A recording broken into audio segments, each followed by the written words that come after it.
Hi dear colleagues, this is Dr. Firas Zoubi from Germany. I'm working as a dentist who is specialized in aesthetic and restorative dentistry as well as oral surgery. And today I would like to talk briefly about how to prepare for minimally invasive veneers. And I'm pretty sure with this protocol you will avoid most of the common mistakes and problems when it comes to the veneer preparation. So let's get it started.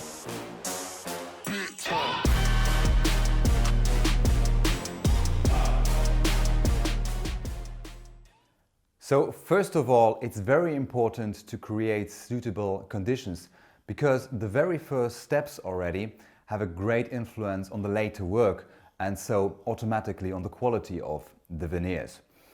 But what are the most important and fundamental steps in this protocol? For me, it's the Waxup and the mockup.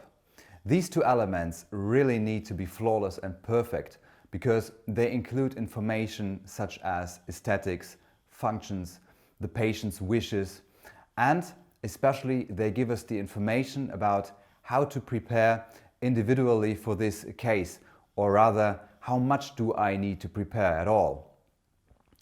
So, in order to get a proper Waxup, we always start by making photos of the patient, extraoral and intraoral. With these photos, the dental technician has the possibility to change and to improve the aesthetics by checking all the proportions and dimensions of the patient's face. As next, we need a really perfect impression of the initial situation. And based on the impression, I do prefer the classic version with an alginate material instead of doing it digitally. Because in my opinion, you can work more precisely with an alginate impression. And here comes my first clinical tip. Do the impression not on your own, but together with your dental assistant. While she or he is mixing the material, you can make sure that all the teeth are blown very dry. And so you take a little mass of alginate with your index finger and you smear it on all the important surfaces, like the interdental spaces or the marginal areas. And I can guarantee to you that you will make impressions that are way better with less air bubbles in it. And then you can get a Waxup that is created on a plaster model that is really looking perfectly. The Waxup gives us a lot of information. For example, where to correct the gingiva.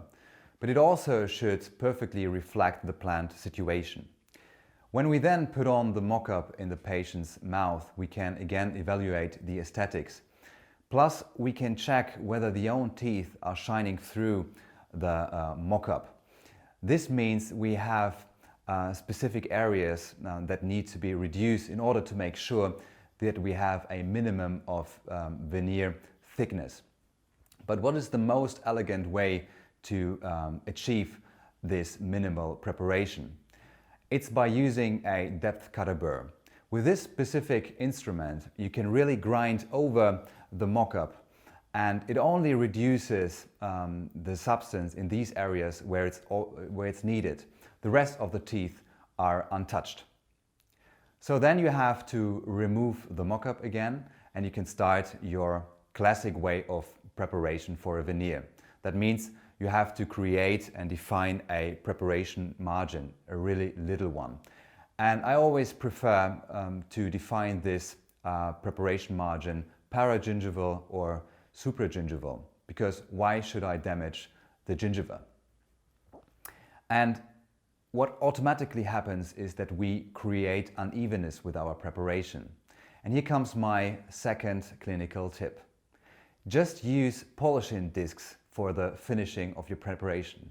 You will see that you can really smoothen not only the main surface of the teeth, but also you can smoothen the whole preparation margin with this polishing disc. Just try it.